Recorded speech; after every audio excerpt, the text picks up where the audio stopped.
അങ്ങയുടെ വിദ്യാർത്ഥി ജീവിതത്തിൽ ഏറ്റവും കൂടുതൽ പ്രചോദനം നൽകിയ കാര്യങ്ങൾ ഏതൊക്കെയായിരുന്നു? അതോടൊപ്പം അന്നത്തെ ബുദ്ധിമുട്ടുകളും വെല്ലുവിളികളും അങ്ങ് എങ്ങനെയാണ് മറികടന്നത്? ഇന്നത്തെ തലമുറയിൽപ്പെട്ട നിങ്ങൾ ജീവിച്ചിരുന്ന പോലുള്ള ഒരു കാലത്തല്ല എൻ്റെ ചെറുപ്പകാലം. നിങ്ങളിപ്പോൾ നിങ്ങളുടെ വീട്ടിലായാലും അച്ഛനമ്മമാരായാലും ചുറ്റുപാടുള്ളവരായാലും എല്ലാം നിങ്ങളുടെ പഠിത്തത്തെ വലിയ തോതിൽ പിന്താങ്ങുന്നവരാണ്. അതിൻ്റെ കൂടെ തന്നെയാണ് ചിലപ്പോൾ നിങ്ങളെക്കാളും കൂടുതൽ താല്പര്യമെടുത്ത് നിങ്ങളെ കൂടെ നിൽക്കുകയായിരിക്കും അച്ഛനും അമ്മയൊക്കെ. അങ്ങനെയാണ് നമ്മുടെ സമൂഹത്തിൻ്റെ ഇന്നത്തെ രീതി. ഇരിക്കും ചോദിച്ചാലിരിക്കും. അപ്പോൾ ഞാൻ പഠിക്കുന്ന കാലത്ത് എൻ്റെ ചുറ്റുപാടും അങ്ങനെ പഠനത്തെ പിന്താങ്ങാൻ പറ്റുന്ന അധികം ആളുകളില്ല. ആ പഴയ തലമുറ എന്ന് പറയുന്നതിൽ ആ തരത്തിൽ വിദ്യാഭ്യാസം ലഭിച്ചവർ തന്നെ വളരെ കുറവാണ്. അപ്പോൾ ഒരു വിദ്യാർത്ഥിക്ക് പഠനത്തിനാവശ്യമായ പിന്തുണ ലഭിക്കുക എന്നുള്ളത് അന്ന് അത്ര പ്രായോഗികമല്ല. അതാണ് ഒരവസ്ഥ. പിന്നെ അങ്ങനെയൊരു വിദ്യാഭ്യാസത്തിൻ്റെതായ പിൻബലമില്ലാത്ത ഒരു കുടുംബത്തിലാണ് ഞാൻ പിറക്കുന്നത്. എൻ്റെ അച്ഛനൊരു ചെത്തുതൊഴിലാളിയാണ്. അമ്മ സാധാരണ വീട്ടു തൊഴിലും പിന്നെ കാർഷിക വൃത്തിയും ഒക്കെ ചെയ്യുന്ന സാധാരണ ഒരു നാടൻ സ്ത്രീ. അപ്പോൾ ഇങ്ങനെയുള്ളൊരു സാധാരണ ഒരു കുടുംബം ഒരു 5ാം തരം പഠനം കഴിഞ്ഞപ്പോൾ ആദ്യത്തെ വെല്ലുവിളി വരികയാണ്. അപ്പോൾ വളരെ വിശദമായി പോണോ? പറയണം സാർ, കുട്ടികൾക്ക് അത് കേൾക്കാൻ താല്പര്യമുണ്ട്. അപ്പോൾ ഇനി പഠിക്കണ്ട, എന്താ പഠിച്ചിട്ട് എന്താ കാര്യം? ഇനി അന്ന് ഞങ്ങളുടെ നാട്ടിൽ ഈ ബീഡി കിട്ടും. ബീഡി തിരച്ചിട്ട് ഒരാൾ ബീഡി തിരക്കും, അത് കെട്ടിക്കൊടുക്കും കുട്ടി മുന്നിൽ എടുത്തിട്ട്. അപ്പോൾ ബീഡി കെട്ടാൻ പോയാൽ മതി എന്നായി. അപ്പോൾ എന്നെ പഠിപ്പിച്ച സ്കൂളിലെ പ്രധാന അധ്യാപകൻ അദ്ദേഹം എൻ്റെ അമ്മയെ വിളിപ്പിച്ചു. ഈ കുട്ടി തുറന്ന് പഠിക്കണം കേട്ടോ, പഠിക്കുന്നിടത്തും വരെ പഠിക്കണം, അതുകൊണ്ട് തുറന്ന് പഠിപ്പിക്കണം എന്ന് പറഞ്ഞു. എന്നാലും മറ്റേ സമ്മർദ്ദത്തിനാണ് കൂടുതൽ പ്രാധാന്യം കിട്ടിയത്. അപ്പോൾ ഒരു അകന്ന ബന്ധുവായ ഒരാളുടെ അടുത്ത് ചെന്നു. അയാളൊരു ബീഡിപ്പണിക്കാരനാണ്. ഇവനെ കൂട്ടണം എന്ന് പറഞ്ഞു. അവനൊന്നും കൂട്ടാനൊന്നും ആയിട്ടില്ല, അവനും പഠിക്കട്ടെ എന്ന് പറഞ്ഞ് അയാൾ പഠിക്കും. അപ്പം നാട്ടിലെ ഒരു പ്രധാനിയായിട്ടുള്ള മറ്റൊരു ബീഡി തൊഴിലാളിയുണ്ട്.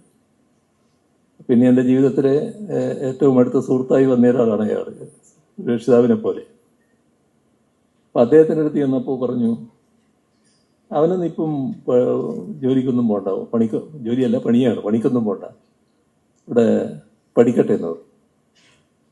അപ്പോൾ പിന്നെ അമ്മ പഠിപ്പിക്കാൻ തീരുമാനിച്ചു. അങ്ങനെ UP സ്കൂളിലായി. UP സ്കൂളിലായപ്പോൾ അവിടെ എൻ്റെ ഒരു മലയാളം അധ്യാപകനുണ്ടായിരുന്നു. ഞാൻ പലപ്പോഴും പറഞ്ഞിട്ടുള്ളൊരു കഥയാണത്. ഒരു മുൻഷി എന്നാണ് ഞങ്ങൾ വിളിക്കുക, വിദ്വാൻ വി ശങ്കരൻ എന്ന് പറഞ്ഞു. അദ്ദേഹം എന്നെ ഒരു ദിവസം വിളിച്ചിട്ട് ചോദിച്ചു, നിന്റെ നക്ഷത്രം എന്താണെന്ന് ചോദിച്ചു. അപ്പോൾ നക്ഷത്രം പറഞ്ഞു. ഇതായിരിക്കില്ല കേട്ടോ, എൻ്റെ അമ്മയോട് വരാൻ പറയണമെന്ന്.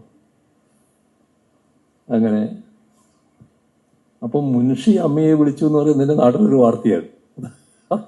അതൊരു സംഭവമായിട്ട് മാറി. അങ്ങനെ അവിടെ അമ്മ ചെന്നു. അപ്പോൾ ചോദിച്ചു, ഏതാ പ്രസവ സമയത്തായിരുന്നു എന്ന് ചോദിച്ചു. അന്നൊന്നും ഈ കൃത്യമായിട്ട് സമയം എഴുതി വെക്കുന്ന സമയമില്ല. അപ്പോൾ ഉച്ച കഴിഞ്ഞിട്ടാണ്.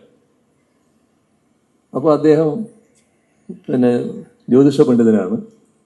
അദ്ദേഹം പറഞ്ഞു, നിങ്ങൾ ഈ പറയുന്നതല്ല നക്ഷത്രം, മറ്റൊരു നക്ഷത്രമാണ്. അന്ന് ഇന്ന സമയത്തേക്ക് നക്ഷത്രം കഴിഞ്ഞു, അടുത്ത നക്ഷത്രം ഇന്ന സമയത്ത് ആരംഭിക്കുകയാണ്. ഞാൻ എഴുതിത്തരാം ഇവന്റെ ജാതകം. മറ്റൊരു എൻ്റെ ഒരു ജാതകം എഴുതി അമ്മേൻ്റെ കയ്യിൽ കൊടുത്തു. പിന്നീട് എന്നിട്ട് പറഞ്ഞു, ഇവൻ എവിടെയാണോ തോക്കുന്നത് അവിടെ നിങ്ങൾ നിർത്തിക്കോ, അതേവരെ പഠിപ്പിക്കണം, ആ വാക്ക് എനിക്ക് തരണം എന്ന് പറഞ്ഞു. യഥാർത്ഥത്തിൽ അതാണ് എൻ്റെ തുടർ പഠനത്തിന് ഇടയാക്കിയത്. അപ്പോൾ അന്ന് UP സ്കൂളിൽ ESLC എക്സാമിനേഷൻ ഉണ്ട്. ആദ്യത്തെ പൊതുപരീക്ഷയാണ്. ആ ESLC എക്സാമിനേഷൻ ആ സ്കൂളിൽ ഞങ്ങൾ 3 പേര് മാത്രമാണ് പാസ്സായത്. അതിലൊരാൾ ഞാനായിരുന്നു. അപ്പോൾ മറ്റ് പിന്തുണയൊന്നും ഈ പറഞ്ഞ ഒരു പിന്തുണയും ലഭിക്കാനില്ല കേട്ടോ. ഇതിനിടക്ക് നമ്മൾ സ്വന്തമായി പഠിച്ചു, അങ്ങനെ ഉണ്ടാകുന്ന മാറ്റമാണ്. അപ്പം ഇത്തരം വെല്ലുവിളികൾ നിലനിന്നു. കോളേജ് തുറന്നു പോകുന്നു. ഹൈസ്കൂളിൽ ചെറുശ്ശേരി ഹൈസ്കൂളിൽ ചേരുന്നു. അവിടുന്ന് പിന്നെ SLC കഴിഞ്ഞതിന് ശേഷം 1 വർഷം ഒഴിവ് വരുന്നു. അതായത് ആ SLC കഴിഞ്ഞപ്പോൾ എൻ്റെ ഒരു അമ്മാവൻ ഭദ്രാവതിയിലുണ്ടായിരുന്നു. അവിടെ ഞാൻ പോയിരുന്നു. വെറുതെ പോയതാണ്. പക്ഷെ തിരിച്ചെത്തുമ്പോഴേക്ക് കോളേജ് അഡ്മിഷൻ്റെ സമയം കഴിഞ്ഞു പോയി. പാസ്സായി എന്ന വിവരം കിട്ടിയപ്പോഴാണ് ഇങ്ങോട്ട് വരുന്നത്. പക്ഷെ കോളേജ് അഡ്മിഷൻ്റെ സമയം കഴിഞ്ഞു പോയി. 1 വർഷം പിന്നെ അപ്പോൾ അടുത്ത സ്ഥലത്ത് തന്നെ നെയ്ത്ത് പണിയുണ്ട്.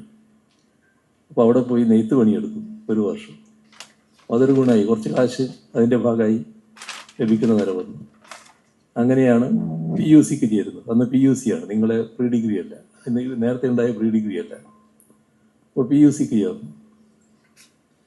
ആ കോളേജ് വിദ്യാഭ്യാസ ഘട്ടത്തിൽ നല്ല പൊതുധാരണകൾ വളർന്നു വരികയാണ്. വളരുന്നതോടൊപ്പം നമ്മുടെ പൊതുധാരണയും മാറുമല്ലോ. അങ്ങനെ എനിക്കും ചില മാറ്റങ്ങൾ സംഭവിക്കുന്നു. വിദ്യാർത്ഥി പ്രവർത്തകനായി മാറുന്നു.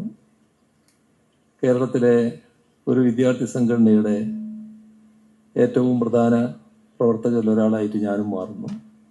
അതിൻ്റെ ഭാഗമായി ആ സംഘടനയുടെ, അന്ന് KSF ആണ് ഞാനുണ്ടായിരുന്ന സംഘടന, ആ സംഘടനയുടെ സംസ്ഥാന പ്രസിഡന്റായും സെക്രട്ടറിയായൊക്കെ പ്രവർത്തിക്കുന്നു. ഇങ്ങനെയൊക്കെ പ്രവർത്തിക്കുന്ന ഘട്ടത്തിലുണ്ടായിരുന്ന അവസ്ഥ നിങ്ങൾ മനസ്സിലാക്കണം.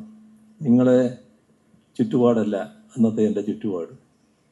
രാവിലെ വീട്ടിൽ നിന്ന് ഞാൻ പുറപ്പെടുമ്പോൾ ചില ദിവസങ്ങളിൽ അമ്മ ചെറിയ റൊട്ടി തരും. എൻ്റെ നാട്ടിൽ റൊട്ടി എന്ന് പറയും. അരി കൊണ്ടുണ്ടാക്കിയ ഒരു പലഹാരമാണ്. ഒരു ഫയൽ ബോർഡ് പോലത്തെ ഒരു സാധനം ഞാൻ കയ്യിലെടുക്കും, ഒരു ഫയൽ. അതിനകത്ത് ഇത് വെക്കും. ഉച്ചക്ക് അത് കഴിക്കും. അത് എല്ലാ ദിവസവും ഉണ്ടാകണമെന്നില്ല. ഇല്ലാത്ത ദിവസം ചിലപ്പോൾ ഉച്ചക്കൊന്നും കഴിച്ചില്ല എന്ന് വരും. അങ്ങനെയൊക്കെയുള്ളൊരു നാളുകളായിരുന്നു എൻ്റെ കോളേജ് വിദ്യാർത്ഥി ജീവിതകാലം. എന്നാൽ ആ കാലത്തും ആരുടെടുത്തും എൻ്റെ വിഷമതകൾ അങ്ങനെ പറയാറില്ല. എല്ലാവരുടെ മുന്നിലും നല്ല അഭിമാനിയായിട്ട് തന്നെ ജീവിക്കാൻ കഴിഞ്ഞിരുന്നു. അന്നാണ് ഈ ഒറ്റ നിറമുള്ള വസ്ത്രം ധരിക്കുന്നത് തുടങ്ങിയത്. നിങ്ങൾക്ക് എത്ര ഡ്രസ്സ് ഉണ്ടെന്ന് മനസ്സിലാവില്ലല്ലോ, ഒരേ ഡ്രസ്സായാലും ഒരേ നിറമായാലും. അങ്ങനെ എല്ലാമുള്ള വെല്ലുവിളികൾ നമ്മൾ അത് സാധാരണ നിരക്കങ്ങ് എടുത്താൽ മതി. നമ്മുടെ സാഹചര്യത്തിനനുസരിച്ച് നമ്മുടെ കഴിവിനനുസരിച്ച് ജീവിക്കുക എന്നുള്ളതാണ് ഏറ്റവും പ്രധാനം. നമ്മൾ തെറ്റായ വഴികളിലേക്ക് നീങ്ങാതിരുന്നാൽ മതി. അത് ഏറ്റവും പ്രധാനമാണ്. എന്താണോ ഉള്ളത് അത് വെച്ച് ജീവിക്കാൻ പഠിക്കുക. അതിൻ്റെ ഭാഗമായി പിന്നീട് പൊതുരംഗത്തേക്ക് കോളേജിൽ തന്നെ മാറുകയാണ്. കോളേജിൻ്റെ ഡിഗ്രിയുടെ സെക്കൻഡ് ഇയറൊക്കെ ആകുമ്പോഴേക്ക് വലിയ തോതിലുള്ള പൊതുപ്രവർത്തകനായിട്ട് മാറുകയാണ്. അങ്ങനെയൊക്കെയാണ് 25-ാമത്തെ വയസ്സിൽ MLA ആയി വരുന്നത്. പിന്നീട് പൊതുപ്രവർത്തനമാണ് എല്ലാവർക്കും അറിയാവുന്ന കാര്യങ്ങൾ. ഇതാണ് എൻ്റെ ജീവിതത്തിൻ്റെ ചില ഭാഗങ്ങൾ.